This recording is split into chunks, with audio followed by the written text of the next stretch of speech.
Hey, I've just got my mic open this entire time. It's a great show. Let's just go ahead and get started here. Welcome to Drop Frames. A little behind the scenes action. Zeke, hello. Where am I? I don't know. Am I back? Oh, God. Is it okay to come out? Yeah, you're good. Okay. It's good. It's safe out here. You're among friends, man. Okay. Yeah. All right. Good. Yeah. I'm going to put on my glasses. Yep, check them out. There you go. Why do you have glasses with green tape on them to begin with? Where did the gag first occur? Dude, come on. I'm drawing a blank right now. From last night? Oh, you made that during last night's show? Yes. I made that during last night's show. Is that like gaff tape? What is that? Also, don't question why I have green gaff tape right next to my desk. That's just a thing.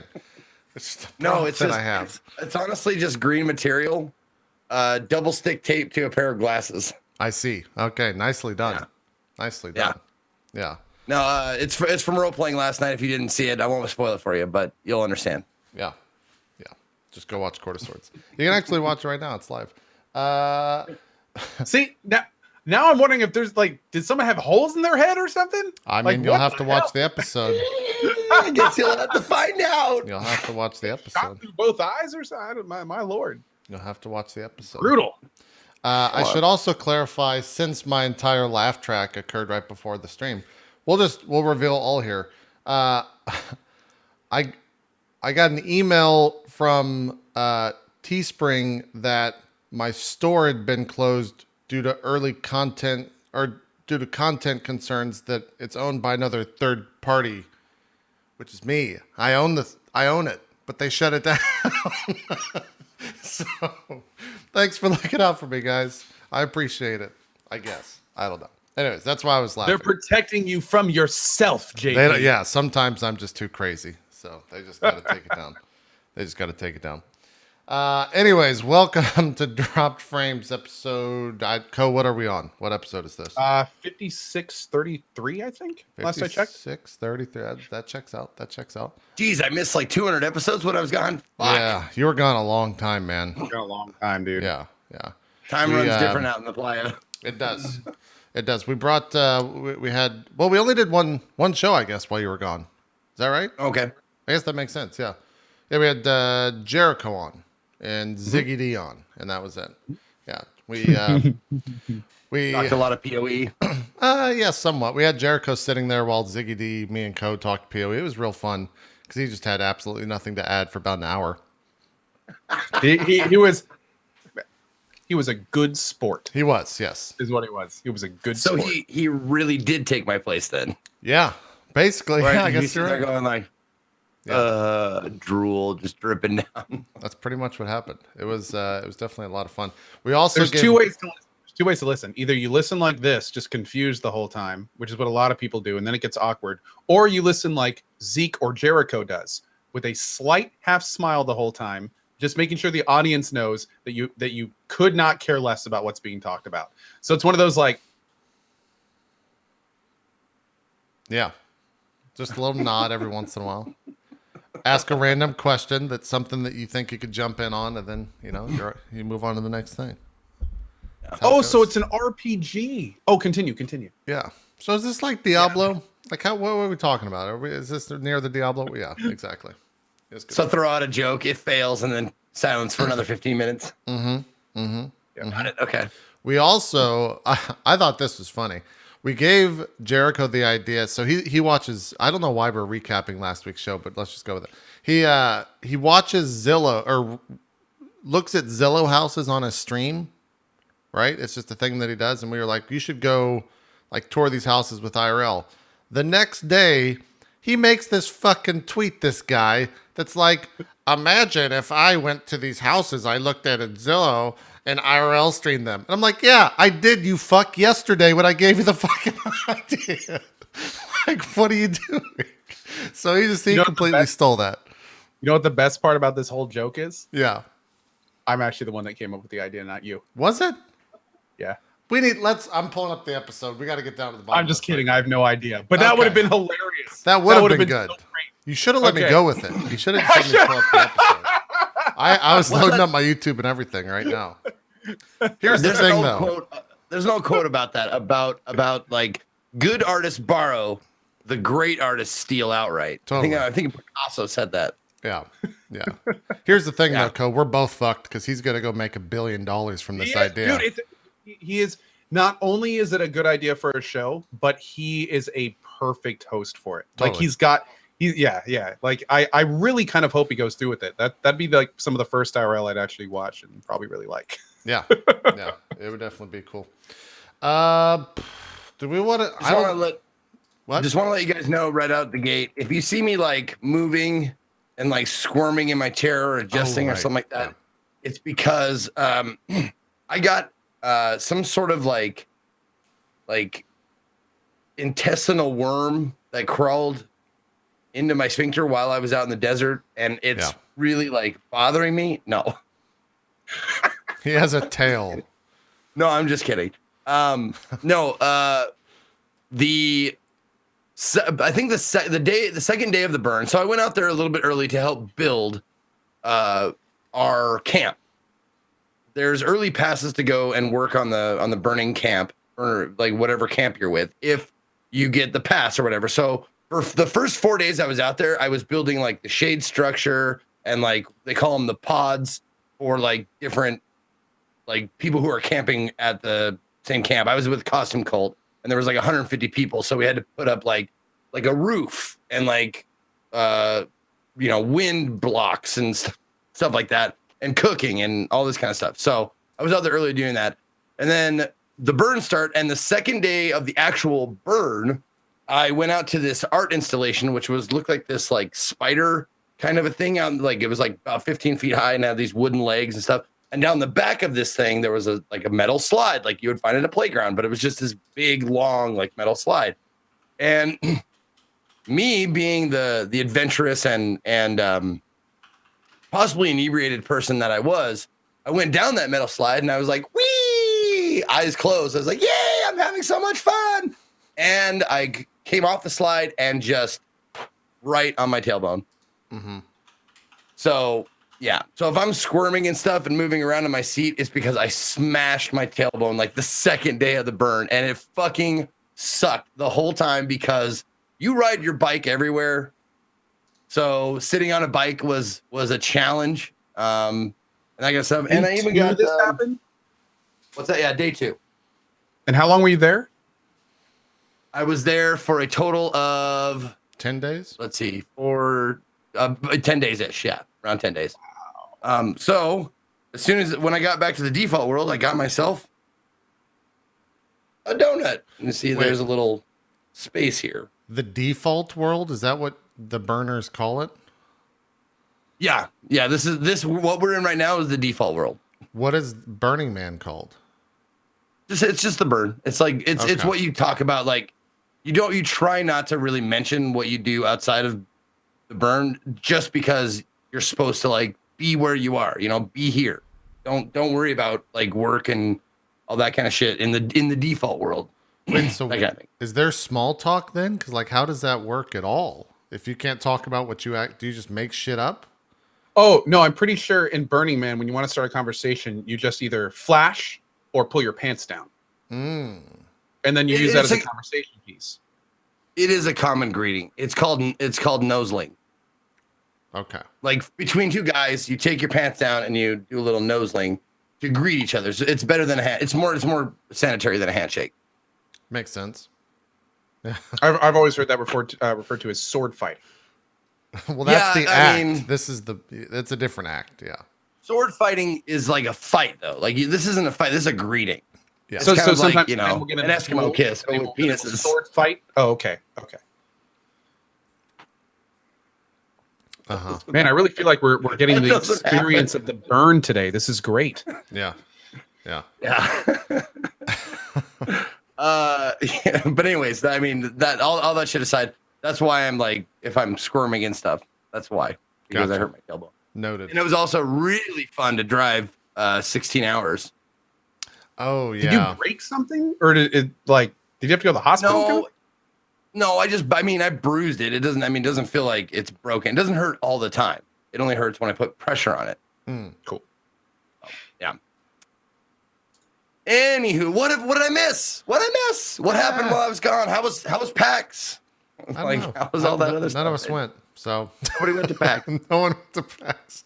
I'm sure. Okay. I'm sure it was a PAX. I'm sure there was some rain involved in Seattle. Yeah, you're more normally a remote reporter, Zeke. So Yeah. Hey, we could talk about this. Friend of the show, Rami, announced a new game. Vlambeer or just Rami? Vlambeer, yeah. It's Untitled. Nice. They celebrate, I think, their 8th year as a game company, and they showed off a Untitled, very simplistic game that I guess he has to like actually put a name to now because it apparently went pretty well when he was showing it off. So yeah, he was tweeting that he was really happy with the response, which was good. yeah. Cool. I'm trying to think exactly what it actually is, but I read a brief description and then that's it. It kind of escaped my mind, so I can't tell you. We'll have him on. Maybe we'll just have him on and we'll just bring him on. He'll debut the name here on the show, and that's how it'll work. Yeah, that's what we'll talk to him about. I don't know. I mean, like Rami is not a great guest. I mean, he's kind of boring. Yeah. Doesn't really talk a lot. Well, doesn't have a lot of insight on anything. Yeah. I just wish he didn't have that stuff on me that he has, like it. That's the only reason he shows up on the show. Blackmail. Yeah. Yeah. I mean, you guys know that what over I'm your head talking for a about. while. Yeah. Well, Yeah. and also when we paid him to piss off as many people during as he could during E3. Totally. He knocked that out of the park, though. He made a lot of money that day. He did. Yeah. It's been a good relationship for sure. So we'll. For those that don't know, what we actually asked Rami to do is only talk when people were talking. And we actually turned his mic up too, so you couldn't hear E3 when he was talking. It was awesome. It was great. Chat went crazy. Yeah, they loved it. Chat is just they were huge fans. They were huge fans about it for sure. What the fuck so were we someone talking about? what I missed while I was gone, someone said something about Cyberpunk. Or many people Wait, say like so hold on. Are you really you missed that whole thing. Have you not looked into anything? Have you just been sleeping since you got back? Okay, yeah. Cyberpunk put out their 50-minute video from E3. 50? Yeah, the entire demo. You can go watch it. Wow. Okay. You can watch it in 4K on YouTube, but it's actually just the 1080p version scaled up for a higher bit rate. So it's not actually real 4K, but it looks really good regardless. So. But dude, not only did they did a whole warm up thing to it like Bethesda. So the channel was live for like 24 hours before they debuted it. And they explicitly let people re-stream it live. Yeah. So like when it happened, we had like me and 4 other channels were 30K plus. Their channel had like 2 or like how many did they get up to at the end? They got 200 to plus or something. 5, maybe even a lot higher. Yeah, I think it was a lot higher. But it was crazy. Like there was a period of time when like all of Twitch was basically tuned in or talking about it. And then of course the demo itself was just orgasmically amazing. So yeah, it's really good. You should definitely take some time. Actually, what you can do, Zeke, if you want to, if you're interested in checking it out, you can actually just fire up your stream and watch the gameplay with your community. So you can do all that live since they permitted the restream of it. So yep, pretty cool stuff. I mean, that sounds like a good idea to jump back in after the show. Yeah. Just Getting some echo. Yeah, I get it from Com. I'm just gonna put a stronger gate on them. It's fine. You're gated now. We're good. Yeah, I would definitely do that. I think it's worth watching for sure. They show a lot of cool stuff. Well, and also like there's so many games I can't even decide what to play now. Like there's like 5 games on deck that I'm just like I haven't even touched yet. Like Donut County 2 Point Hospital, like Kiwami 2 fully released. Like there's tons of shit that I haven't even had to look at yet. So while I'm deciding on what to play, maybe we'll just watch some Cyberpunk. You should do it. The other meme that you got to pay attention to is RTX on. You might have already seen this. This comes from the NVIDIA panel where they announced their new video cards at Gamescom. The thing is, it's RTX is Ray Light Technology. What does it stand for, Co? Ray Tracing Technology, maybe? Something like that. RTX. Yeah. Sure. Really tubular X-rays. Something like that. Anyways, it's a lighting system. All I know is it works, JP. It just works. That's the other meme. It just works in RTX on. You're going to get that a lot. Robert tried Xanax. That's it. Yeah. It has to do with excited? Come on. lighting. Excited? Yeah, it has to do with lighting in the future of giga video rays. gaming and giga rays. Okay. Yeah. You know, Jensen So, yeah, came that- on that- from NVIDIA. It was a whole thing. He gave us a science lesson, and yeah, it was cool. Yeah, I heard about that. Like before I left, I actually heard about the NVIDIA stuff being like just a tech lesson. Like it read like stereo instructions. Like Yes. this is everything like scientifically what we have done. Yep. It was a combination Okay. of a tech lesson, a history lesson, a marketing thing, and then a whole bunch of like before and afters. Mhm. Like it felt like a TED talk in a lot of ways. It felt like Okay. watching a TED talk that wanted to sell you something.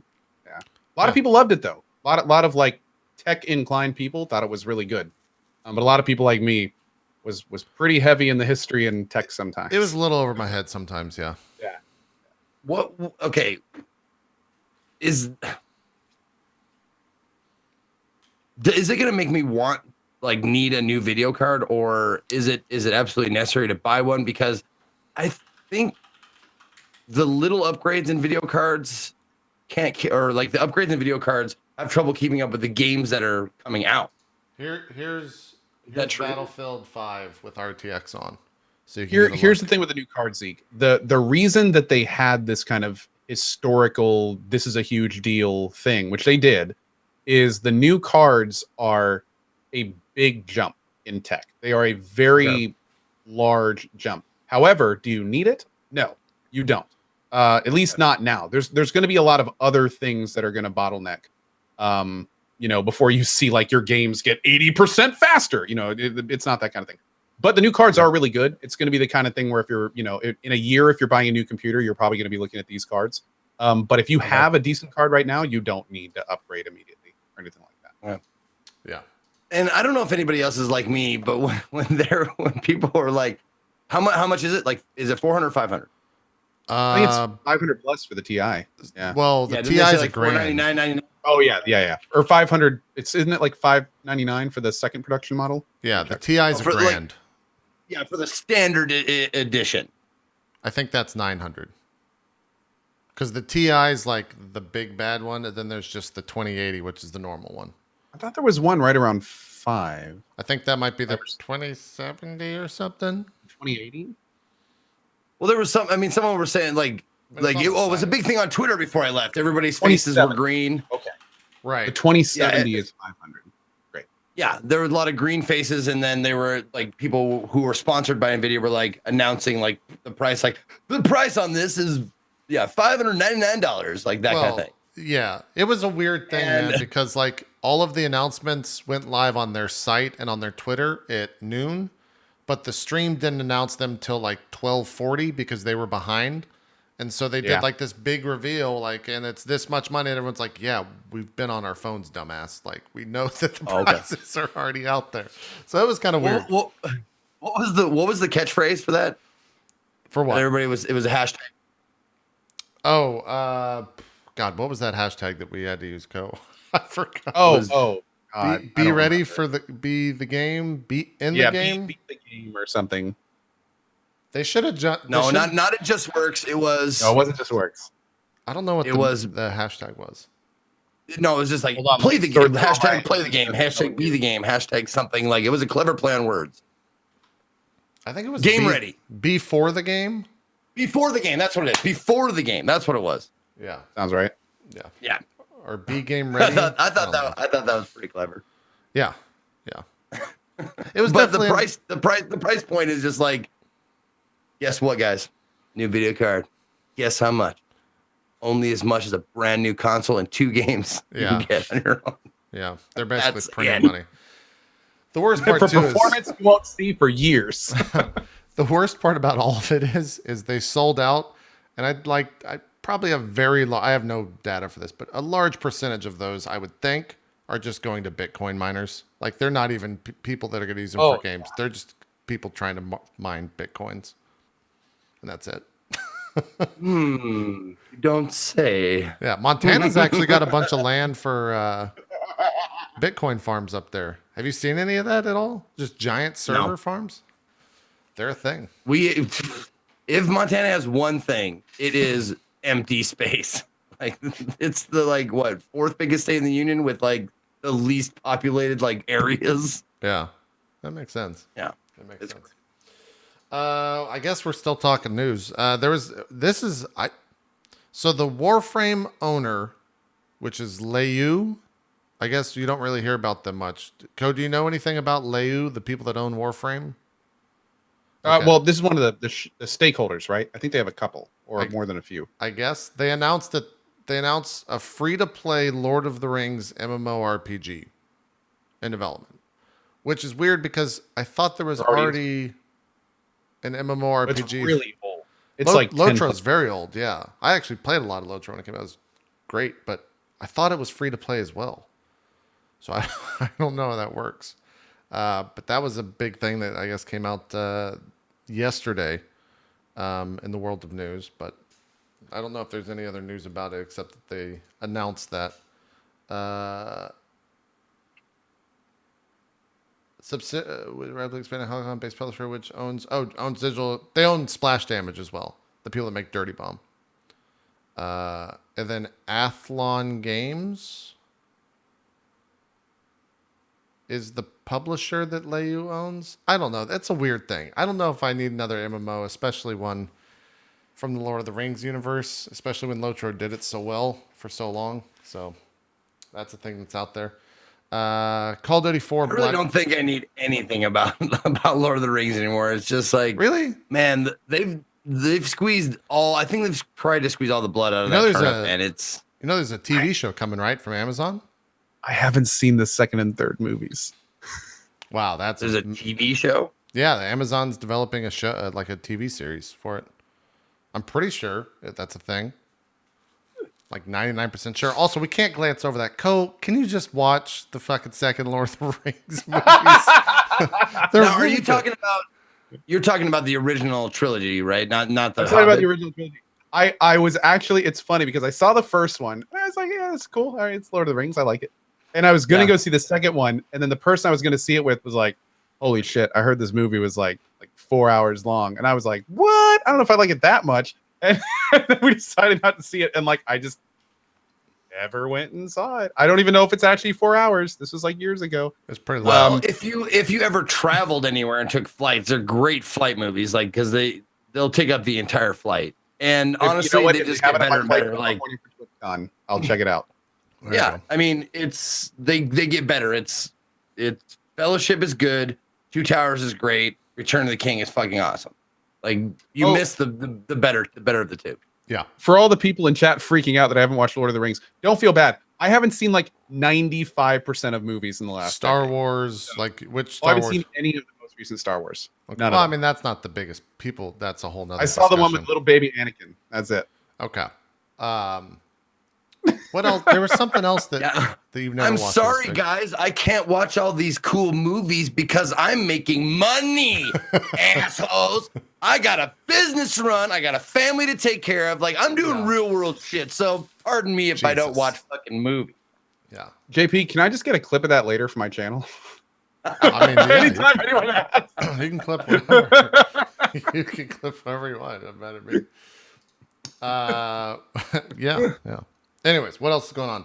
Oh, for BR fans, the Call of Duty 4 Battle Royale is set for 80 people in each of its games. So I guess that's the max player count they can do is 80, which is fine. That's usually about the number that you kind of see in most BRs.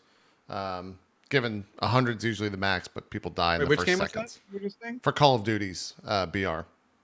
Yeah. I thought you were talking about, for some reason, I didn't catch the name, and I thought you were talking about that 1,000-person BR game.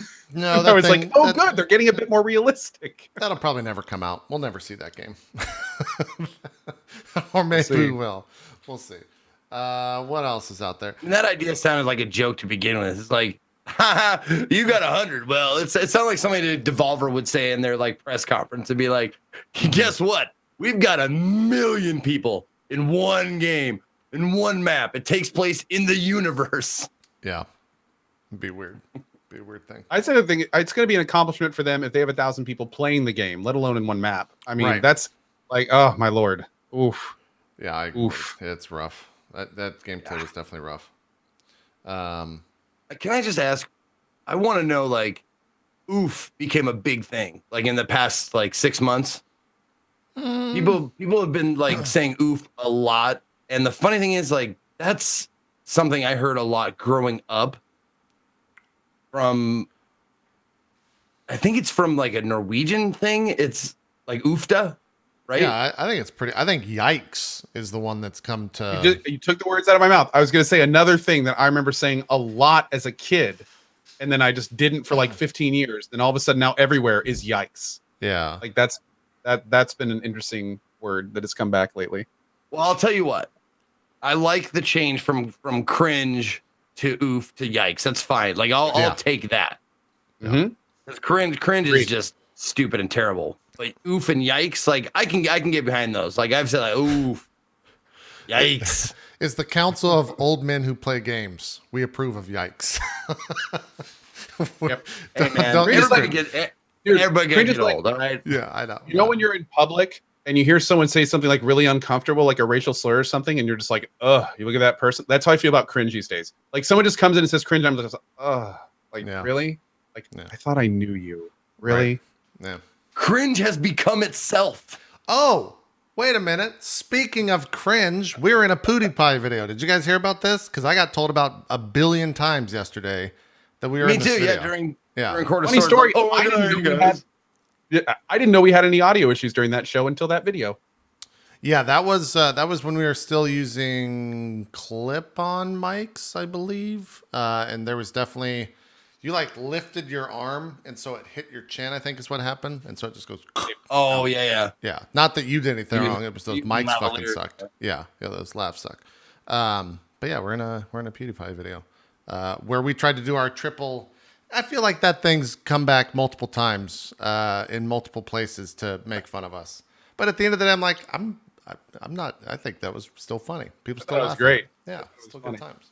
Yeah. Well, we can watch it because he stole it from your video. We can watch it. We can steal it from him. I guess. Yeah, He's not gonna claim it because I don't know how that works. I don't either. Like that is Let me like pull it up. PewDiePie can do that because he's using the thing where if you add your own content, you're changing the content and that's yours. And I guess we're doing that here too. Because I mean, there are reaction videos to reactions, so it should be fine, right? Wait, which one of his video? Well, and also like It's the one with the awkward handshakes. I think. Oh, it's towards the end of the video. Did It's it get like taken down? last quarter of the video. Is the video? No, I mean, why would it get taken down? He removed it. Oh, funny side story. That little bit watching us in that PewDiePie video, it's the longest time ever watched PewDiePie. Yeah. Wait, why did it get removed? Did he get my angry email and he took it down? Is that what happened? Wait, you're serious? They removed it? Yeah, it's gone. It doesn't exist Oh anymore. yeah, I have it in my history and it doesn't exist. Oh, that what? Why did that happen? It had 1.5 million views. He uploads his videos all the time. Oh, well. Maybe. Okay. Oh, well. Anyways, yeah. Maybe someone else claimed it. Yeah, who knows? I was really worried when it first happened because people were like, dude, did you see you're in the PewDiePie video? And I'm like, oh, fuck. I was the same way.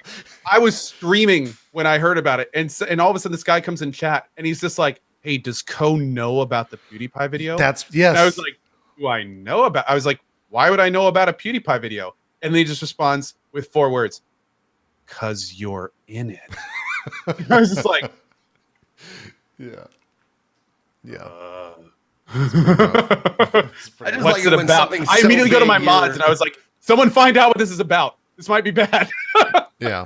What was that, Zeke? I like it when someone's so big, you get a little fame rubbed off just by association. Yeah. Like if they use a clip of you in the video, they're like, "Oh shit, you just got a little bit more famous because you were around this hugely famous person."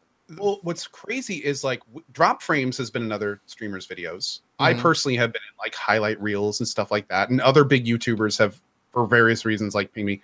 This is the first time like I ever had like a Twitter explosion over it. Like I sorted my mentions, and there was a time where I had multiple pages of people.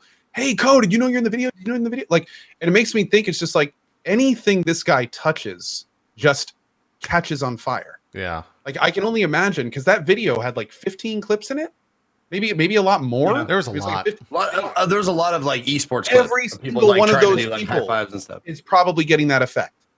Like every one of them. And to think like with all of his videos, every person like that's a lot of. Whew. It would suck. I'm just curious if he even knows who the fuck we are. Well, here's the funny thing. Oh, he did. You could tell when he was watching us. He was like, "Look at these three guys." Like he has no clue who we are. He probably doesn't know who most of the people does. See, and that's why it's hilarious because I was on a podcast with him about 2 years ago for about an hour and a half. Which podcast? It was his podcast, I think, or I don't know if he still does it. It was with Cinnamon Toast Ken, me, and PewDiePie, and I forget the name of the podcast, but I think it's PewDiePie's podcast. But yeah, that was the first thing I was like, wait a minute, why am I in a video? Oh. I wonder if he remembers who, Then I watched it, I was like, oh, he has no fucking clue who I am. So for those of you who don't know what the video was about, it was just a fail compilation of handshakes and high fives. And we had one on Drop Frames where I wanted to do like the Ninja Turtles at the end, you know, when they do like the quadruple high five in the middle, like cowabunga, and fucking JP wasn't getting it. It was me and Co on either side, and JP was like putting his hand in like this. yeah, so you guys could high five both sides of it. It's not a high five sandwich. It's called a high five. Yeah, but you can't high five someone at the back of the hand. That's just silly. You can't high five triangles. That's not how. There's no connection there. So if I'm in the middle, a triangle has 3 sides. right? Like Each that. side slightly to the left, and you come together on a perfect half with all 3 sides touching another hand. Dude, did you not take this class? If I remember right in the video, you were upset at us even trying it, or were you upset at me for what you're upset right now? Is that I was upset. I was upset we had such poor audio for that show. okay? Gotcha. Which in the future will not be a problem. Yeah, it doesn't exist. Because the new sketch comedy show, Critter Get Off the Pod, will be appearing on JP's channel. Yeah, it's Zeke's. It's going to be a role playing sketch show. Yeah. Anyways, it's Goose from yesterday. Go watch Court of Swords. Yeah. So, anyways, we're in a PewDiePie video, but it was taken down, so I guess we're not in a PewDiePie video anymore. But oh well, doesn't matter. When are we gonna have him on the show, JP? I tried to get him on after I did that podcast, and he ignored the message. So it's about what I expected. Why? Just get a hold of Ken. Ken's a friend. Get a hold of Ken. Ken will get him on there. Yeah, the red dots obviously lined up with that connection in the room, Zeke, with another Court of Swords joke. And you're a red yarn. Yeah, your conspiracy room. I have a conspiracy room with red yarn, and that's how I know. Yeah, it's the networking. Yeah. Anyways, let's jump back to the news. Someone linked. Yeah. Fox invested $100 million in caffeine. Squaring off just caffeine. That's it. They're just going big on caffeine. They think it's going to do well. No, caffeine squaring off against Amazon in the growing video game streaming field. So apparently caffeine, it's a social broadcast service still in beta that will stream everything from esports tournaments to video games to live concerts. Oh, so it's okay. So it's a live streaming service, another live streaming service. Oh wow, caffeine.tv right here. That's owned by who? Fox invested $100 million into it. It was the headline. I don't know who owns them. I think they're their own company. All right. I'm reading through the rest of this because this is brand news to me. So that'll be good for all the right-wing video gamers, all of which there are 5, I think. Probably. Yeah, let's go real political. Alex Jones has actually got the first contract for caffeine.tv. Oh, thanks. I was Does signing he really? up. Close that window. I'm joking. Great. Okay. Oh, you're just joking. Okay. Yeah, that's a joke. That's an absolute joke. It might happen. Who knows? And the other thing, too, is if Disney ends up buying Fox, then technically Disney would have a streaming platform for games and esports and stuff like that, which would be kind of weird. So, I don't know. We'll see what happens. I'm sure there'll be a couple streamers that get offered money in the next year or 3 over, and we'll see them on caffeine.tv. It'll be good times. There's also Steam.tv. Is it Steam or Stream.tv? because they launched It's Steam.tv. Is that I it? thought it was Steam. Let me check. Yeah, it's Steam.tv. Well, yeah, it's kind of weird because they said it released, but they haven't really done much yet. And all it does, it like links to other streaming services sometimes. Like I don't know what's going on with it. It's strange. It's strange. It looks like they don't quite know what they want to do with it yet. I mean, here's what you do with it. You get Steam.tv, and when you click on a game to go buy it, just put live streams right below that game, and then everyone profits. Because then you just have a billion people looking at a game to buy, and they're like, "Oh, let me just watch the stream real quick." Right here, just We click had that this one conversation when we talked about this the first time. Did we? Yeah, and I said just that. Okay, I don't remember that conversation at all. So JP, stop stealing all my Do you have thunder. an original thought in your head, JP? Jesus Christ. it's all on the board. I just have to constantly steal Coast stuff. The Need more red IRL yarn. streams. Yeah. Did we really have that You conversation? stole this from I think co-optional. we did. You stole role play from Critical Role. I mean, like you stole like everything, right? Actually, I stole okay, role play from AC Inc. Critical Role stole it from okay. me, obviously. I think you're good. Right. My good? chat is informing me I actually had that talk with them. So Okay. that's what I was remembering. I think we're good. We're Okay, good. there you I go. apologize. No, I it's fine. apologize. It's fine. It happens. It happens. Anyways, we'll see what happens on all those platforms. It is a good idea, though, Co. I agree. Because whoever does that, Your idea is great. Yeah. we need to get Zeke to have some great ideas every once in a while, you know? I mean, I'm action. I'm not the idea man. Hey, I'm the action man. JP, we're a little default for him now. yeah. You're a little too default world for me right now. God, this is so fucking cringy, boring man. and man, you guys, it's yikes. Yikes. Jesus. Yeah, I'm the wild card. Yeah, that's me. Yeah. I go out in the world and I do. You guys come up with the ideas. You're the engineers, or no, you're the.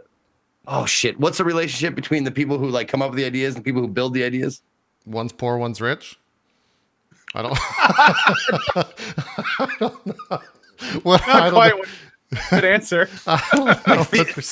Theorists, like theorists and engineers. Is that the relationship? Maybe. Yeah, whatever. Maybe I don't know. Yeah.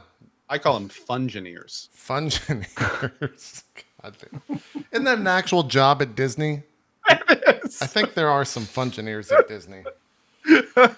Oh wait, They're no. Imagineers. Imagineers. Yeah. Gotta get it right for the resume. That's true. It's probably a highly sought after job. Oh, you kidding? I bet it's. Oh, hell yeah. There's people that go to school just to work at Disney. That's true.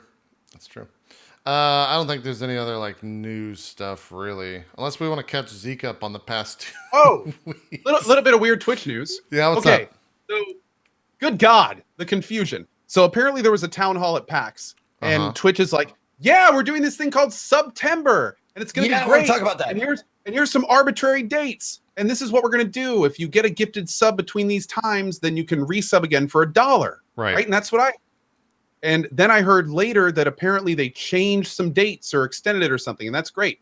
So, I made a little command like, yeah, September, if you sub for $1 and blah, blah, blah. And then all of a sudden, all these people in chat were asking me questions like, hey, what are the dates and what are the times and what exactly is this thing? So I go to the Twitch, thing, expecting to find. I go to the Twitch and I say, Twitch, what's happening here? I know. I get John Twitch on the phone. I'm on the Twitter or on the Twitch. Damn it! I'm on Twitch's Twitter. Too many twas. And apparently, there's now only this post on the Twitch Twitter saying like, hey, want to know when it starts? Well, so do we, essentially. And there's no more information. So now everyone's like, what's going on? Like when does it start? Is it already on? What was the thing at the town hall? What are the dates? And I have no clue what's going on now. It's weird. The rumor I heard was anybody with an active gift sub in September can convert to a money sub for $1 for the first month. Give me those money subs.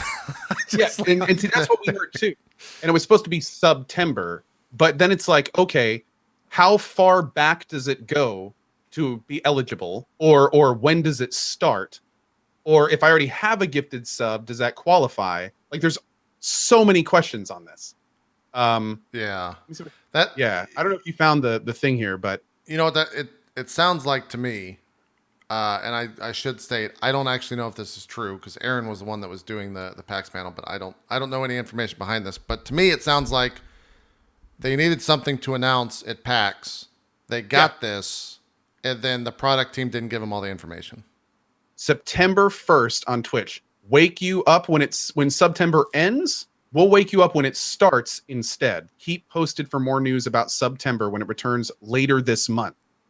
So I guess September is going to start in mid-September. And I guess if you were to get a gifted sub now, you'd be eligible. Like, I don't know. No idea, man. A lot of very confused people. Yeah. Just in the off chance someone from Twitch is watching today, would love some clarification on that. There are literally tens of thousands of people wanting to get on board with this that just have no clue what's going on. Totally. So that would be great. Yeah. Yeah. I think streamers as well, with all the gifted subs going around the past 30 days, would love for people to be able to just continue that sub for $1. Well, most importantly, it's like if somebody gets a gifted sub today, are they eligible for it? Right. I think like that alone would be huge because then we can actually start promoting it. Like, hey, it's going to start at some point later this month. If you know you're eligible now, but we can't even do that now. So I don't know. Yeah. I don't know. We need someone from the product team to come out and say that one way or the other for sure. Another thing that was a little bit weird, and I guess this kind of makes sense, but you'd think they'd also just let people sub for the first time for $1. Like, do you have to be gifted a sub to sub for $1? I think that was the Or could thing. you Yeah. sub for $1 if you've never subbed before on that channel. I think that's not a bad idea. I'm just trying to think like in terms of Well, actually, never mind. That would be a botting nightmare. nah. Not that it would get a lot of benefit to the botters; they would just have a lot of subbed accounts. But Right. At the end of the day, does this Twitch care about botted subs? But here's the thing, though. Theoretically it would be $1 intake for Twitch for a $5 subs worth of outtake. So Twitch would lose money on that. So theoretically, yeah. They couldn't do it. But they're already losing that same amount right now for the sub. But no, they aren't, because if a gifted sub have to go first, then that's money in Twitch's pocket from that gifted sub. So like they already got some money from that person. That makes sense. But can you look at it like this? Like if you say $1 gifted sub, or well, excuse me, $1 subs for your first time subbing to a channel on Twitch, wouldn't the back end of that be like some people are gonna buy that $1 first sub and then forget to cancel it, and then we'll get that money later?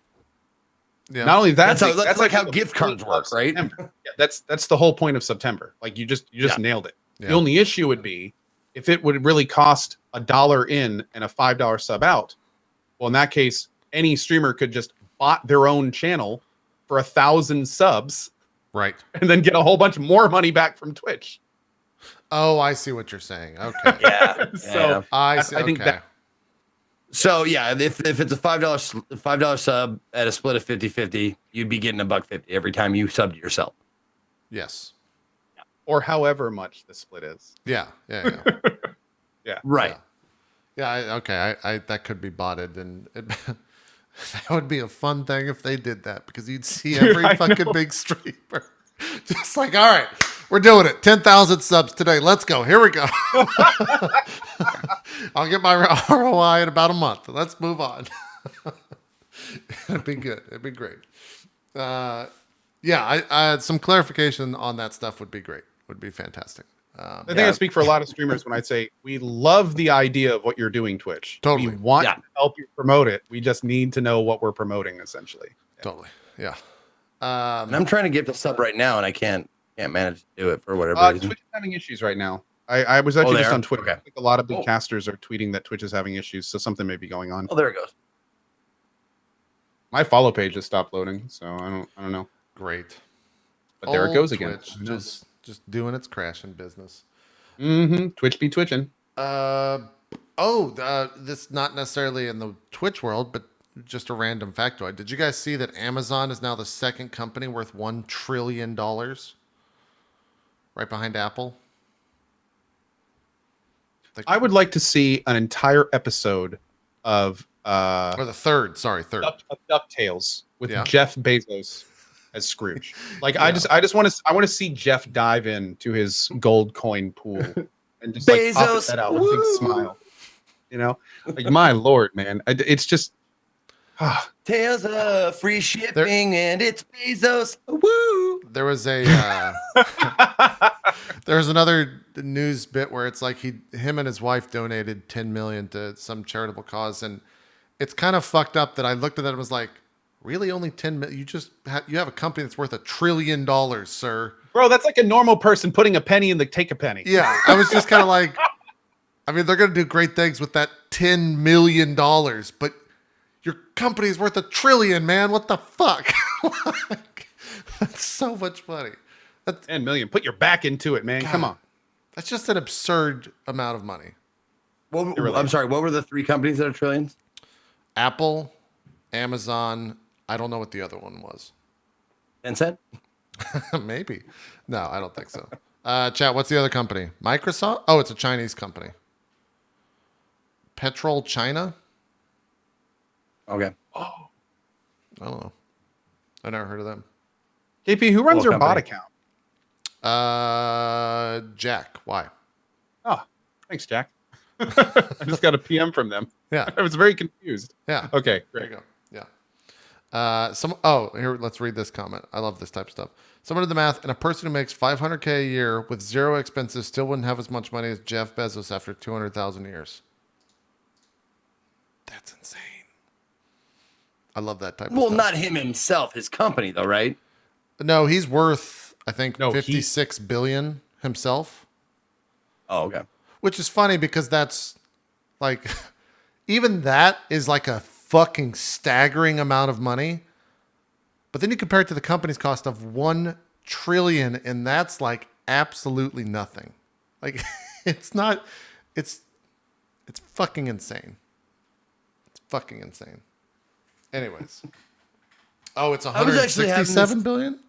I was actually having this conversation at Burning Man about money and stuff. Yeah, did you just burn money? Is that what you guys did? And let me tell you, man, like how much money is enough money is like the thing. Like, I mean, when you have a certain amount, like, is that going to be enough? Like, come on, man. Come on. Are you Can reading do off this of Twitter? Or Do this voice forever, please. yeah. Also, we need clarification. He's worth 167 billion. Sorry. Bill Gates was the one that was 56 or something at one time, but he's triple that. He's the richest human being on earth. Bill Gates jumped out early, though. Bill Gates jumped out of the money-making game for the charity game like years before he could have stopped making money. So Totally. yeah. Yeah. Because what the fuck do you do with that amount of money, man? It's just like exactly what Zeke was just saying, but serious. What the fuck do you do with that amount of money, man? That's insane. real? Is there like a Jeff real, Bezos if I had foundation? Dude, if I had that amount of money, we'd be on fucking Mars already. I'm not kidding. Elon's trying, man. I'm saying we would have manned missions to Mars going either in progress or going right now. Like, we would, like, in the words of Bill Hicks, like, we could explore inner and outer space forever. Yeah, you're not wrong. As long as you don't get into the politics of it. Like, you would just have to remain your own thing. Right? And then you could do it. Instead. I'd buy the moon. There you go. Yeah. I wonder if someone wanted to buy the moon. I'm still waiting for the first advertisement on the moon. It's going to happen. There's going to be some company that makes enough money to the point where they want to buy a large section of the moon and put something on it you can see from Earth. Technically, One day, man. It's like the world's biggest billboard. Couldn't there be an argument that goldenpalace.com, right? Couldn't there be an argument that America has an ad right now? So if anyone flies by and sees it for the first time, they see the flag. They're like, oh, I'm going to go figure out what this flag is. So that's advertising, no? Well, it's kind of hard for the flag to be on the moon considering the whole landing was staged. Well, but that's outside also of true. That's a good point. I'm more thinking about the first time that, a dad and his son are playing with their telescope for the first time. And they're like, if you zoom to the bottom there, you can see Brazzers right there across the bottom. Wait, the flag is white? The flag's not white, guys. It's NASA. They had some like space age technology, so that it always shows the flag. No matter where you're looking, it's a hologram. It hits the sun. America. There's an eagle that flies by every once in a while. They don't know how that's working, but they're still figuring it out. That radiation, man. Yeah. Solar radiation. Yeah.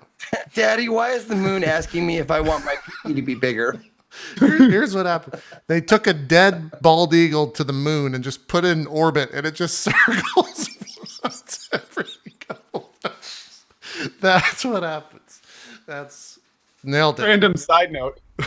America may have claimed the moon with its American flag at first, but now the moon is owned by France. Yep.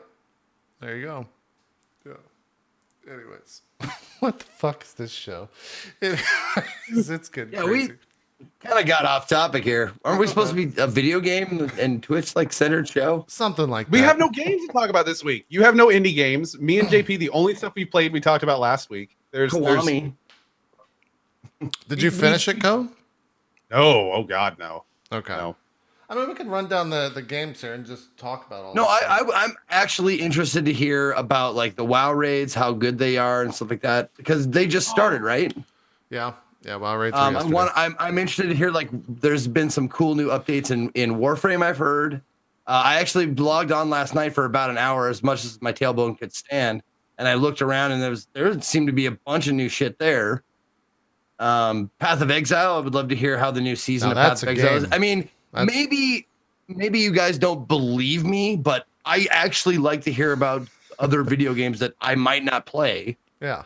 Well, where do we start? You brought up Kiwami. How's that Kiwami? Kiwami 2 is awesome. Like the new combat system is completely next level. I'm loving the story. The new systems in general are a lot of fun. The new graphics updates have been great.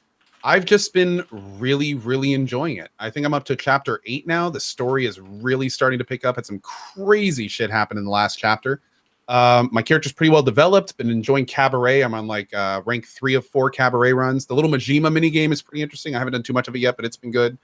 A lot of great times. The videos are a lot of fun. I like to pop open some beers and watch the videos. Those have been interesting, huh, chat? And yeah, it's been great. It's just been a thoroughly enjoyable experience. It's shaping up to be one of my favorite Yakuza games. Like Zero and Kiwami are both phenomenal, but there's a lot of stuff in Kiwami 2 that I'm also really, really enjoying. It feels like a lot of the systems are a lot cleaner and more thought out. Like I liked the stance switching from the previous games, but I feel like the combat system in this one, everything is so much more connected.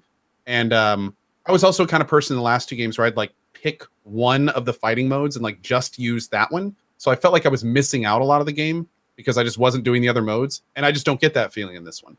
Also using a lot more weapons because I feel like they're a little bit more intuitive in this one. So yeah, just a lot of improvements. I've been having a good time. Now, when you say improvements upon which game? Because this is like the newest game of the 3, like Zero, Kiwami, and Kiwami 2.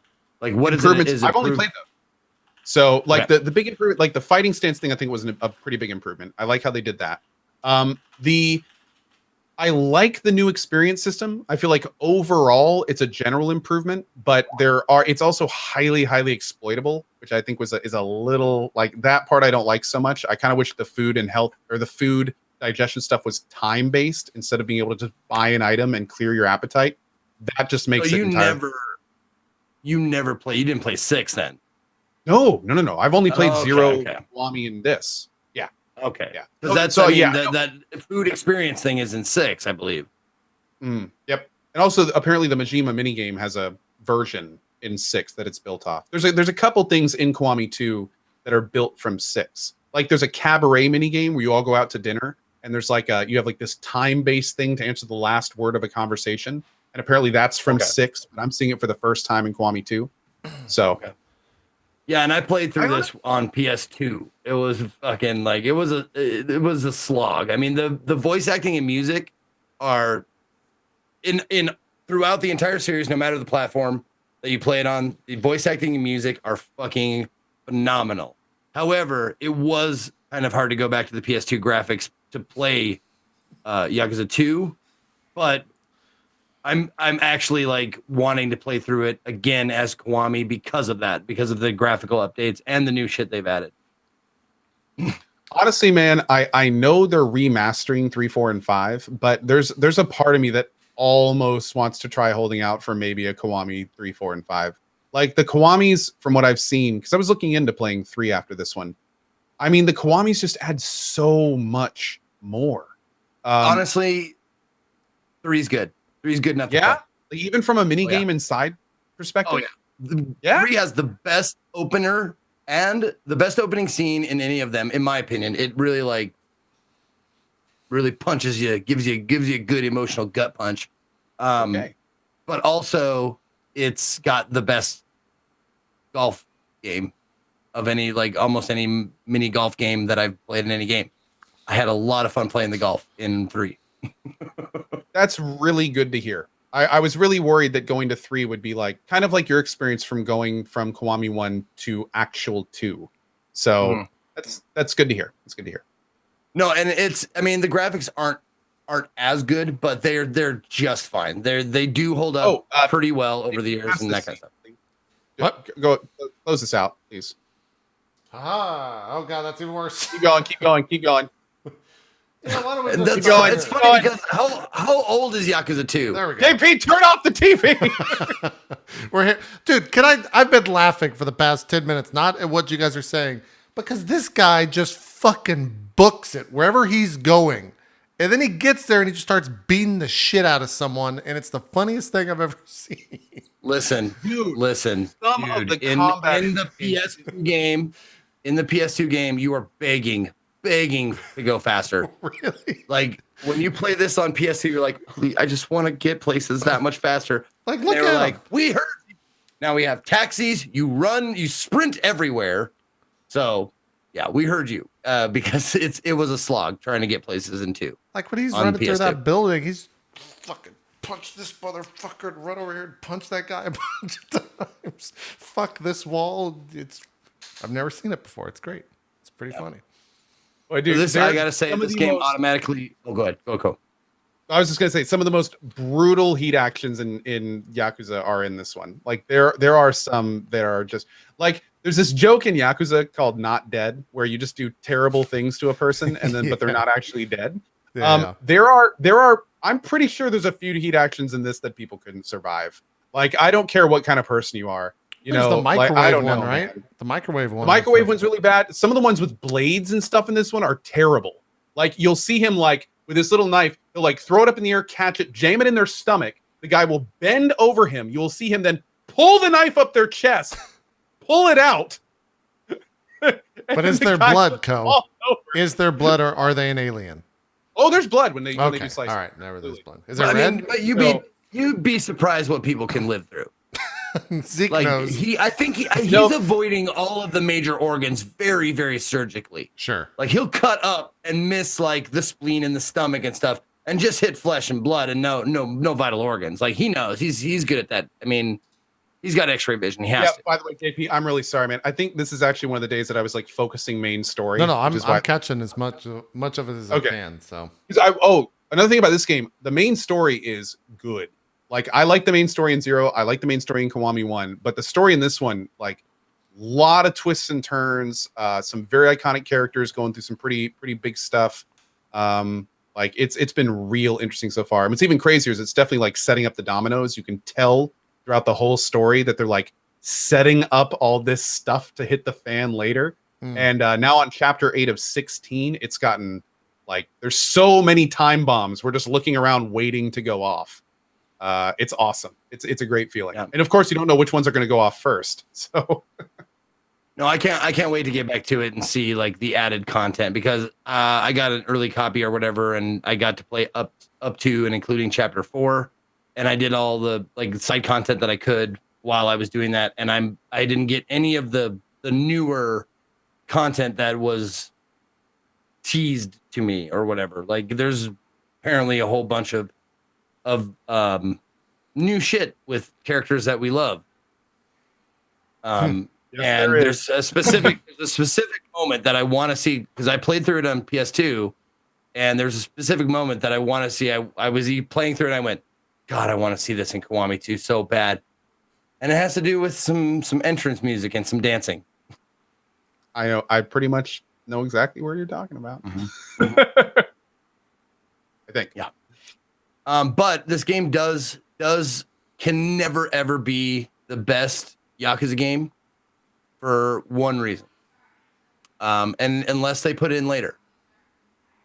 No Bakamite. What's that? It's true.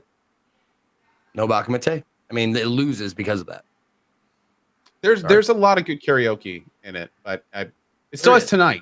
So it's still got like it's got the one that has the heartfelt Yakuza 0 stuff in it, which oh my god, every time I do those songs it gets harder to do them, especially because it ends on that photo. You guys know what I'm talking about. It ends on that photo of them all as kids. Oh no. Yeah. There's a lot of karaoke that unlocks later, someone said. Okay, good. Because the first like 8 songs you unlock are all like 6 of them are backup songs. You're just like clapping and shit. You're not actually singing. It's bullshit. Oh, also you can do like I at the point of the story I'm in, I can do karaoke with like 3 different people. Pretty great. I've been watching JP's face for the last couple of minutes, and it's just this scrunched up confusion. Here, let me express my confusion. I don't know if I don't know that word or you're mispronouncing bukkake. I don't know. No, Bakamite is the name of a karaoke song. Oh. And Bakamite means like I'm something about being a fool, because Baka is like idiot. Okay. It's like a way to say like you're a fool or you're an idiot, like Baka. Okay.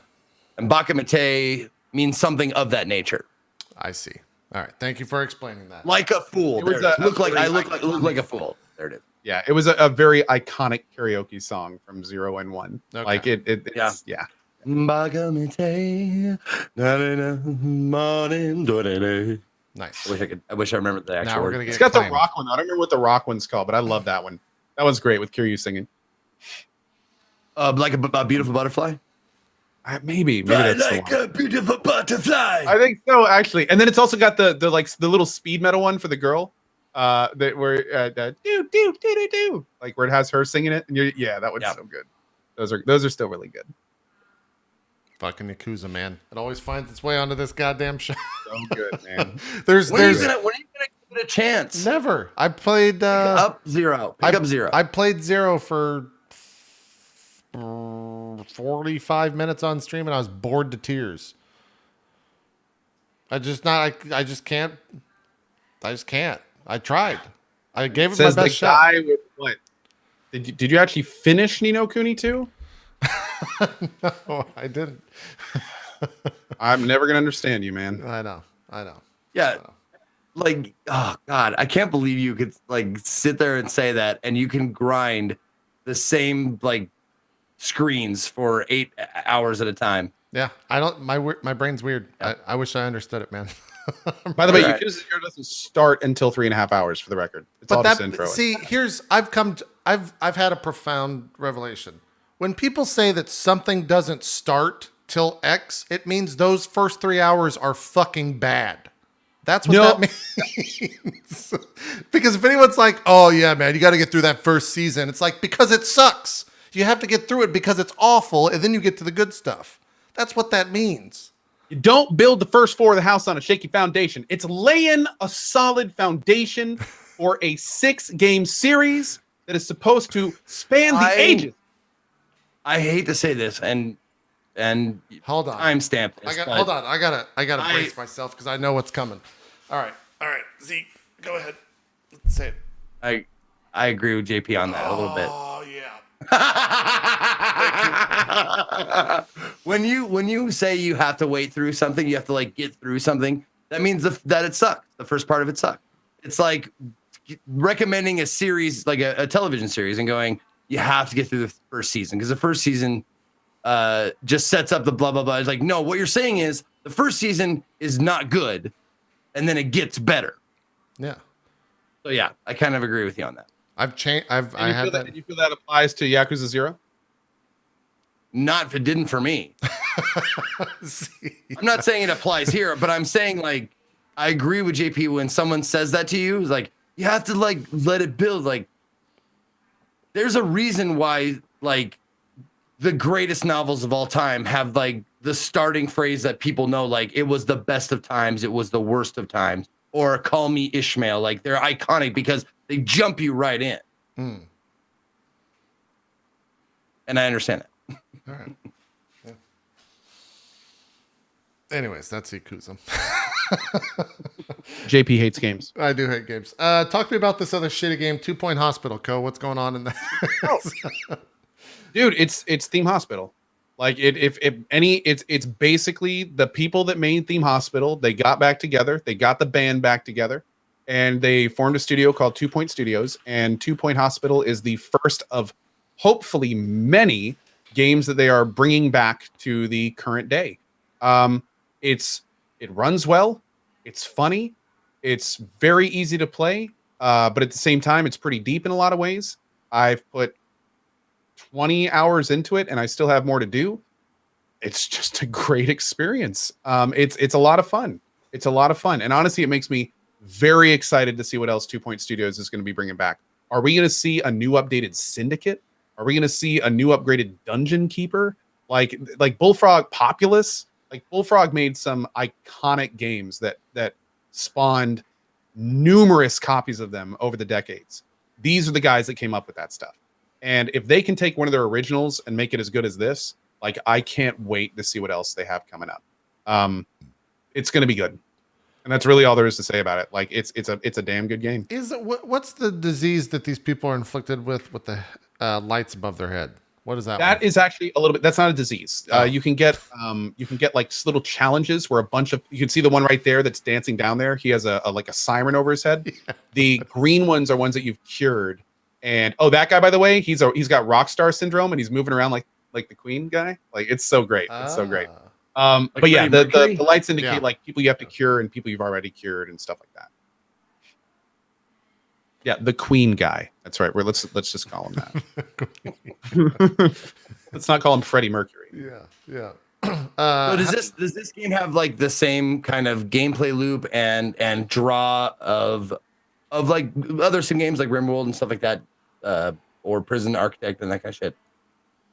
Interestingly enough, the gameplay loop of this one is a little bit more similar to the recent Jurassic Park game, where it starts you on a map and you have 3 different challenges to earn 3 different stars. And then when you get your first star, you can then go to the next map if you want to, or you can stay on the current map and kind of finish it.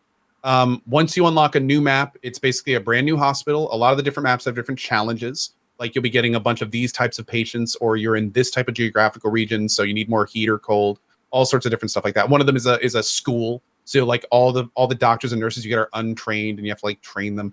So it's kind of it's so far, it's kind of like a challenge completion kind of arc.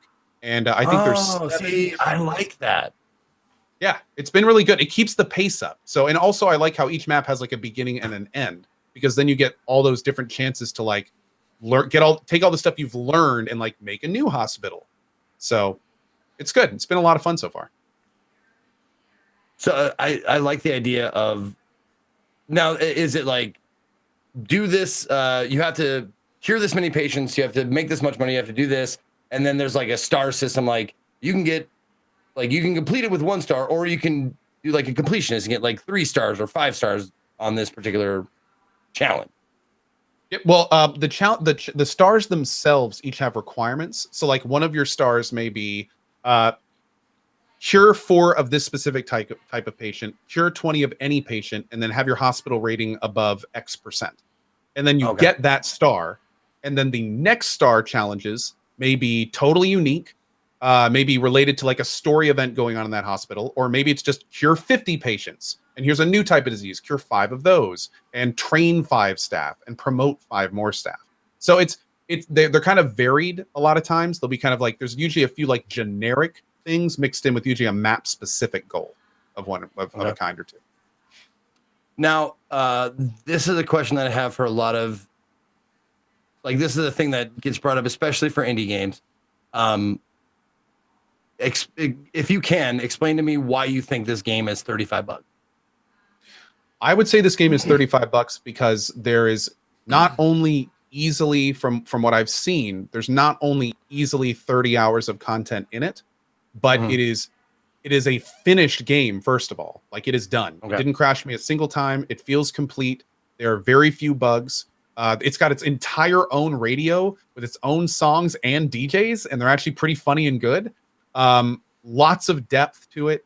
And I'm 90% sure, and I'm sure chat can help confirm this to me, I'm 90% sure there's a sandbox mode somewhere. I may have just not seen it or gotten to it yet. But this kind of game in a sandbox environment, I mean, to the right people, that's like 50 to 100 hours right there. So it's been good. It's been really good. And I think just in terms of the quality of the content, I completely see why this is a $35 game. Okay. Quality of the content and length of content. That's what she said.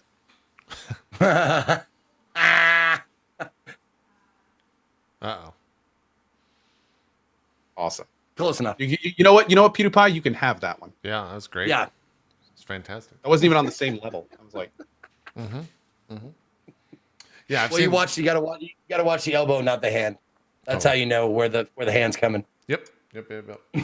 Yeah, I've seen a lot of people speak very highly of this game, Zeke. So I think 35, like they've spoken highly of it and not said, but it's $35. They never mention the price when someone talks Really? about Okay. it. Yeah. Okay. Now the thing that I want to know is the thing that kept me going back to RimWorld, and I hate to compare it, but that's the only thing I have to compare it to, is a simulation game like this. Is the funny things that can happen randomly. Is there like a lot of random elements to this game, like shit that happens that's kind of, that you can't prepare for because it's just every once in a while some weird shit will happen? there is a little bit of that. I'd say it's more to the maps and like any specific things on those maps, but there's certainly weird and crazy things that can happen. You can get infestations of creatures where you have to like pick up your different things and you have to actually click on them to kill them. You have like different events that can happen when a bunch of people will come in and you have to figure out how to deal with them. When people die, they actually leave ghosts. And if you don't have a janitor that can suck the ghost up with a ghost vacuum, then they'll haunt your hospital. Yeah. So there's a bunch of like little things. There's not like RimWorld-esque RNG. RimWorld is kind of interesting because it's a very unique game in terms of its RNG. That's like one of the kind of big features of it. This game does not have like an RNG feature like that. But there is certainly some RNG into like, what customers you're going to get, what patients you're going to get, what type of people you're going to have available for your hospital. There's some you can get places can catch on fire. You can have infestation, stuff like that. Is there shit like emergencies where someone like you have someone who's inflicted with pyromania who's going to burn down your fucking hospital or something like that? Not like that, but there are fires. I haven't had one yet, thankfully, but you can put fire extinguishers down everywhere. And, people can quit if you don't keep them happy enough and things like that. But no, not really like large, at least not that I've seen yet. Not like large RNG big events kind of thing. Okay. You gotta pick I actually had the opportunity to interview the two guys who made this at E3, and they were super excited about it, and they showed it off, and it looked fucking great. And this was just after I got my first taste of simulation games, because I never like really got into one before RimWorld, and it looked goofy enough and kind of I don't know, childlike isn't the word I'm looking for, but you understand what I'm saying. Like it doesn't take itself too seriously, like that kind of stuff. So it has that appeal, and there's a circus in your hospital. Yeah. Oh yeah. It's a very humorous game. Whimsical. Thank you. There's a word. It's designed to be entertaining, even to the person playing it. And that's one of the big things. Like there's all the diseases are ridiculous, all of them, and the way you cure them is generally just as ridiculous. Like people can come in and they're super sad, so they're all gray, right? And you have to send them to psychiatry, and you have to get them diagnosed because they're all gray and sad. And the way that you cure them is you put them on a pedestal and you spin them around and you take spray paint and you color them again. So it's all stuff like that. The tent you saw for the I think it's called Clownin' Around or whatever it's called. You put the clown in the tent, you lure the clown into the tent because that's where he thinks he performs, and then all the walls drop and it's like a whole bunch of really negative like rain clouds and dark things, and they spin around him. The clown is like, and then all of a sudden he spins around, he's a normal dude again. So, like there's all sorts of really weird. That's right, jest infection. That's what it's called, a jest infection. For a clown. This game is probably super fantastic. Oh yeah. Oh god, Yeah. so much. And of course, Right. and the I also really like the radio DJs because there's like the classic British radio DJ, and then there's this really depressed, sad guy that doesn't know why he's working there, but mom told him he needed a job.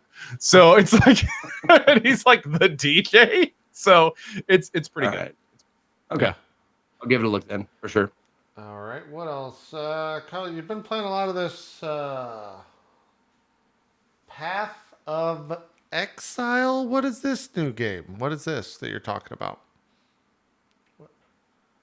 It says here 9 hours. You mean Pillars of Eternity, right? No, not it. It seems like they stole the PoE moniker from them though. Okay. You had 9 hours, 8 hours and 50 minutes, 9 hours and 25 hours. You've been playing this game a lot. It must be pretty good. What's going on? What is this game about? I think I played some Diablo 3. Is that what you're talking about? I mean, it looks a little like Diablo 3. Oh, I know what it is. This is Diablo 3 on the new RTX thing. Yeah, That's- this is it made it RTX look- on. That better, that much better. That's all you had to say. This is the new RTX demo from NVIDIA. Yeah. And it's okay. pretty good. A little bit deeper than I was expecting. Usually demos are pretty surface level, but this one's got a lot of good mechanics, and it's been pretty impressive lately. Yeah, it just works. Looks like it just worked. It just works. Yeah. You can actually see the gig array if you look closely in there. Yeah, the money's actually reflecting Ko's. Right. The money's actually reflecting Ko's money that he's equipped on his character. The money reflects true. money. So My money character's actually got money expensive respects money as well, and it reflects it. Yeah. Respects and reflects. Money's a great thing. Anyways, how you liking PoE? We've done Yeah, this. you have 12 minutes, you two. Fucking get it out. Let's go. Real talk. The league is amazing. I'm absolutely loving Delve the more that I play it. This is one of the first builds that I've done that I'm actually like getting the uniques for. I'm getting the items. This build has been so much fun. And what's even better is I just happened to pick this build on the league where this build is like perfect for. Considering like the Delve League, you basically like follow a mine cart down this really tight, windy path. And I'm now playing a class that basically is just a whirling blade of death. And I just do this. I just run in front of it as this. It's like the thing that pushes cows away in the front of trains. That's me in front of this little mine cart, and I just move between nodes. It's amazing. Yeah. And that's been a lot of fun. And yeah, it's just been awesome. And what's really fun about this particular build is there's multiple items you can get where each item dramatically increases the power of the build, and the items aren't super expensive. So it's like every so often, probably a few of them are like Zoph's Blood is up to 10 exalts, but I mean like an amazing flask I can get that adds to DPS, 10C. My breastplate, I could have gotten that without links for an alchemy.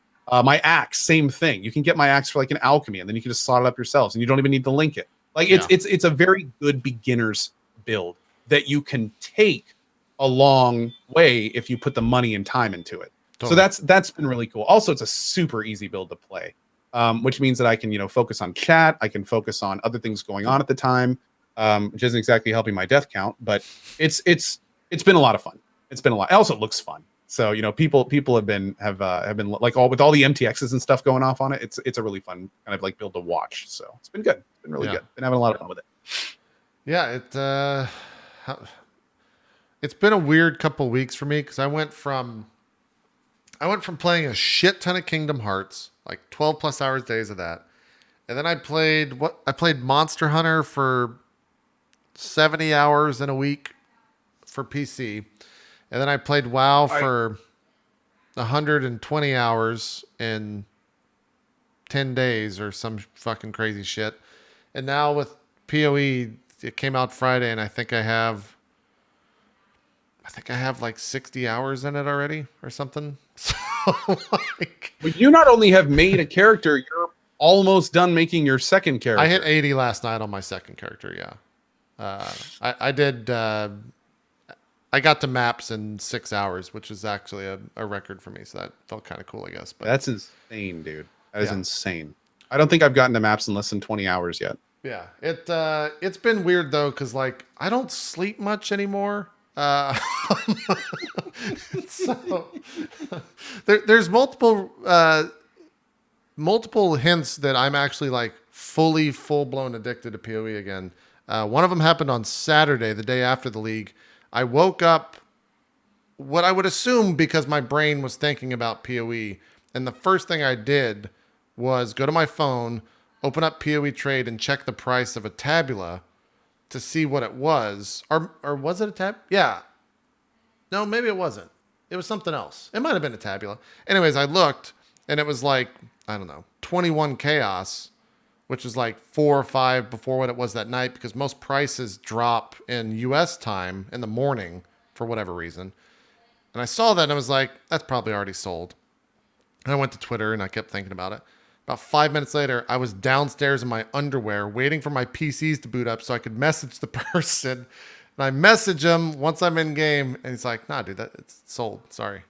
I'm just like, God fucking damn it. So I just went upstairs upset at like 9 a.m. He walks away from his computer and it's just like, hello, darkness, my old friend. Yeah, I just went back to sleep for like an hour. I don't know if I want to stream. Yeah. Everybody hurts Exactly. sometimes. Totally. And then he stops in the middle of the stairs and glances back down. Totally. Tear. Yeah. But yeah, I've had a pretty decent league. This second character. I farmed up 12 Exalt in 3 days, which was good. So then I bought my my 6-link Impulsa chest. This is all just hieroglyphics to people. What do you do when you farm exalts? Is there like a specific thing you do, or you just sell everything you can essentially? I sell. The thing is the more time. A lot of people have asked this question. I've gotten a pretty good spiel with it. The more time that you invest and the more different characters that you play, you understand what's sellable faster.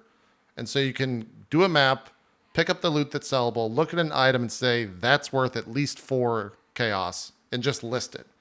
And then within probably a minute or two, it just sells because it's the beginning of the league, because everyone's looking for items to like, push them to the next kind of step for their character. And I can do that fairly well now. Chat likes to say that I'm also unbelievably lucky, which I don't know if it's necessarily true. I think I just put a lot of time into the game, and so the luck kind of happens. That's at least what I would say. If Zeke was speaking for me, he'd say, no, you're just fucking lucky. So I think there's maybe a little bit of both. But yeah, I basically just sell everything as much as possible. And then the thing with Exalts at the start of a league start really low in terms of chaos, in terms of like the economy of it. So I think I traded my first chaos, my first Exalt for like 37 chaos on day 1. Wow. And I just kept doing that. Like every time I would I have a monitor that looks like a stockbroker monitor that just has like the current prices of everything. And I'll look over constantly and be like, all right, well, it's worth 43 now. I've got 42. Let's get one more. Oh, okay. Let's go ahead and trade up for an Exalt. And I just kept doing that over and over and over and over. And I got 11 Exalt pretty quick. So it's a little... So you watch exalt prices like a stock broker would watch the stock market? I mean, there's more than Exalts, but yeah. I've got a couple PoE trade things that every time something pops up, it pings in my head, and I'll go and buy it and sell it for a little bit more.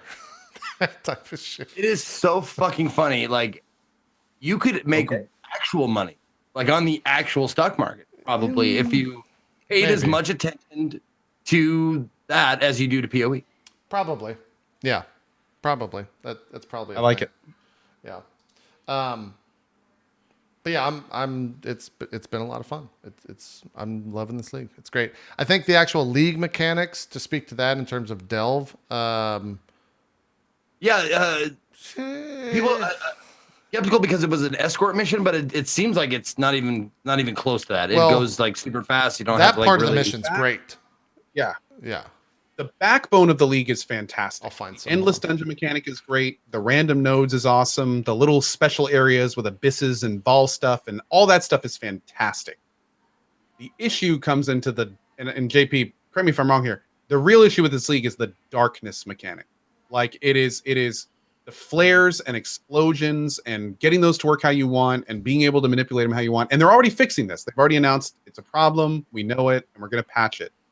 But the backbone of the league is awesome. Like the endless dungeon itself is pretty freaking cool, and they can pretty much just add and remove whatever they want from that easily as the game continues. I hope we see it as a permanent fixture in the game. I think it will be. I hope it will be. A lot of people are saying that it will, which is great. But yeah, there's parts of it that are still a little wonky. Like the flares, they have a little bit of a delay to them. There are ways to guarantee where they're going to go, but it doesn't always work. Also, the radius is a little bit random at times. And if you're doing a movement build like I am, sometimes the flares don't go the right way. The dynamite sometimes will explode without actually hitting the wall. And, like all these little things that add up. But what do you think, JP? Do you mostly agree with that, or are there other things that you don't like about it? I think I agree with that. I haven't done any delving on my... So when the other thing that they're actually fixing this week is that delves are character bound right now in terms of the upgrades and stuff that you get, Zeke. So on this character that you're seeing right here, I got to floor, I don't know, like 140 or something like that. Maybe 150, something like that. I forget how deep I went. But those upgrades to get to that point were bound to that character. So when I started a new character, I have to start all over. But now what they're doing sometime this week is what they said is they're linking the upgrades so that those are account bound, but the delve depth will be character bound.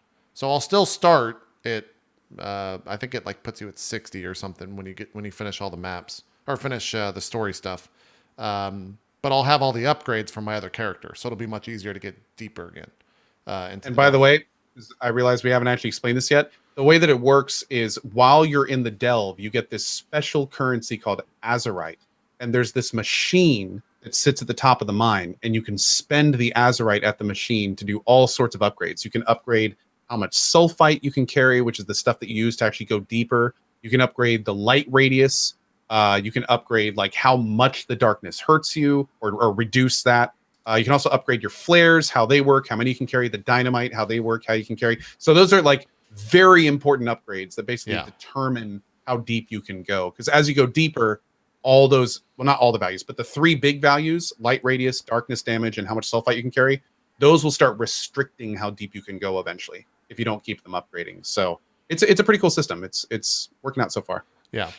And a lot of people are finding like crazy shit now, and some of the items that are coming out of like the deep delve is just like fucking absurd. Just actually like game breaking items that will kind of change the meta for a while.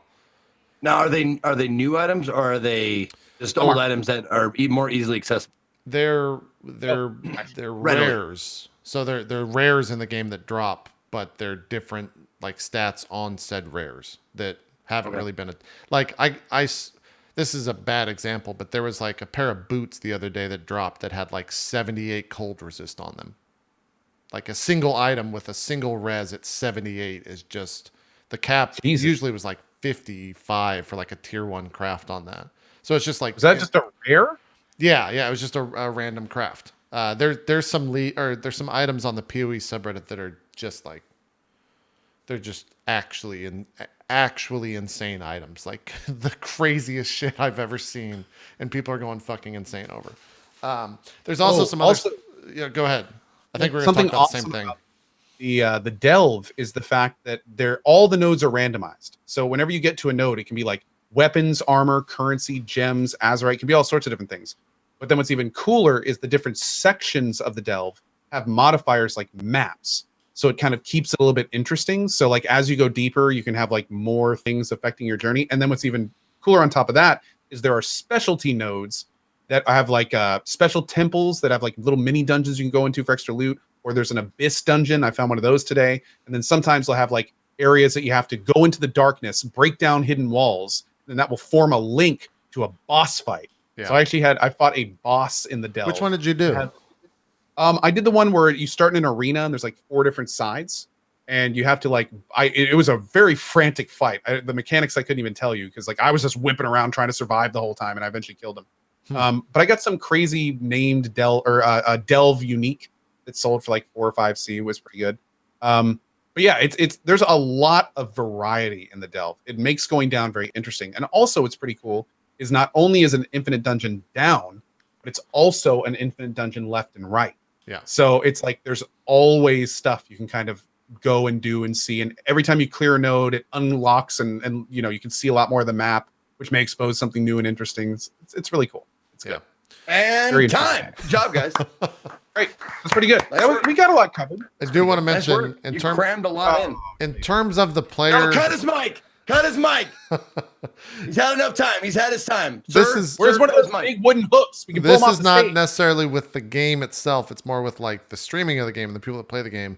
For the softcore race to 100, they're like, I'm talking like people. The 1 and 2 spot were within.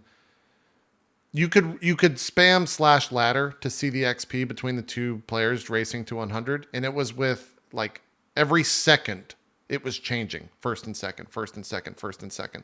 And there were, I think, Havoc, the guy that ended up getting, was streaming. I'm not sure if the other person was, but it was like there was a crazy fucking finish. Havoc ended up winning, but it was with like literal seconds of going in and out of maps to get that race to 100. It was a really cool finish for that stuff. And then last night, I was actually online. Anytime, so the guy that pushes the depth of the delve deepest, every time he goes to a new delve level, it announces globally in game, Zeke. And the challenge for this league is 600. And then someone crossed over that path last night and hit 600 for the first time. And the reason that guy won, he was actually behind, but the guy that was in first, his build was basically, it couldn't survive any longer. Like he couldn't push any deeper into the delve. So the guy that ended up winning, I think, was the guy that just kind of, I wouldn't say lucked, but had the right build to just go as deep as possible. He's like at 615 or something like that right now. What build he's using? The guy that pushed deepest, I think, is a Blade Vortex guy, Poison Blade Vortex, maybe. I think he's a Pathfinder. I'm not sure, but yeah, it was definitely cool to like see people race that stuff for sure. And I'm actually like interested in watching that again next league in December when it starts up. But now everything's kind of slowed down in terms of the races, and people are just kind of chilling out. So I'm still excited to play though. I play whenever I can sneak in a map or two. I'll do. I did like 4 or 5 maps this morning. The second I woke up, I just walked downstairs because I had like 30 minutes to kill. So it's been a lot of fun. It's a good time to jump in. And I think my favorite thing, and this is how I know I truly like and like absolutely love, I guess, PoE, is that I sit there in my global channel. So we have you could type /global and then a number, and then it's just like a hangout channel. And so we have one of those for my stream. And whenever I stream, I tell people like, hey, if you're afraid of getting into PoE, and I'll say it now, the people in Global 9559 will actually like help you with the game. And I was on last night after Court of Swords waiting for videos to render. And I was sitting there chatting, and this guy was talking about how he just didn't know something at all. And I sat there and typed out 2 full fucking paragraphs explaining it to him in detail. And I've never done that before in any video game ever, because I wanted that guy to experience the happiness that I get from the game. So I was like, that's how I know I like the game. That's how I know I'm really about this game. So I had my first experience like that in Warframe. Yeah. Before I left. Yeah. Some dude was like Master Rank 2, and I was like farming relics on Earth or whatever. So it was a low level mission. And he was like, so how does this work? And I was like, well, let me just tell you how this is. What I know is this. And as we were like, doing the excavation mission, I was just like in between typing, like, oh, and you want to remember this. Oh, and this too. Don't forget. Yeah. I guess I was like, and when you pick rewards on the screen, if there's duplicates, make sure to pick somebody else's so they can pick yours. And because that gives you points, and the blah, blah, void trace says, blah. Yeah, that type of stuff is cool, man. It's. I think it's just because we're older. Like most people are like, you guys sound so fucking dumb, but it's like, no, it's cool. I seek out those moments in games now, without a doubt. It's definitely fun. Yeah. And I think I actually saw it happen to Ko the other day for Ko by his chat when he was trying to trade someone. and it just turned into a whole debacle. Go in a trade thing where you like walked into the trade, and there's like some weird unspoken trade etiquette in PoE. You like walked in and he sat there in his hideout and you were talking to his chat.